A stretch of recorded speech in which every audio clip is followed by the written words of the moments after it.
Success మాట ఎలా ఉన్నా కృష్ణవంశీ నుంచి సినిమా వస్తుందనగానే ప్రేక్షకులను పరిశ్రమలను ఆసక్తి పెరిగిపోతుంటుంది. కొన్ని వరుస పరాజయాల తర్వాత ఆయన తీసిన నక్షత్రంపై కూడా అంచనాలు ఎక్కువగానే నెలకొన్నాయి. ఈ సినిమా ఈ రోజు ప్రేక్షకుల ముందుకొచ్చింది. చాలా బ్యాడ్ టాక్ తెచ్చుకుంది. ప్రేక్షకులు పెదవి విరిచారు. అరుపులు కేకలు తప్పితే ఇందులో విషయం లేదనే అభిప్రాయం వ్యక్తమైంది. కాగా ఈ సినిమాపై దర్శకుడు రామ్ గోపాల్ వర్మ కాస్త వెరైటీగా స్పందించారు. నక్షత్రం సినిమా చూసేందుకు థియేటర్ కు వెళ్లిన ప్రేక్షకులు నక్షత్రాలను చూస్తున్నారు. అభినందనలు వంశీ, నాలాగానే నువ్వు కూడా సరైన మార్గంలో ఉన్నావు అని వర్మ తన ట్వీట్ లో రాసుకొచ్చారు.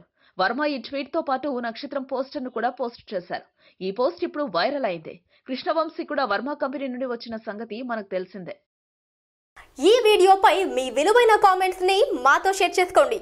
అండ్ ఇంకో విషయం, సబ్స్క్రైబ్ చేయడం మర్చిపోకండి.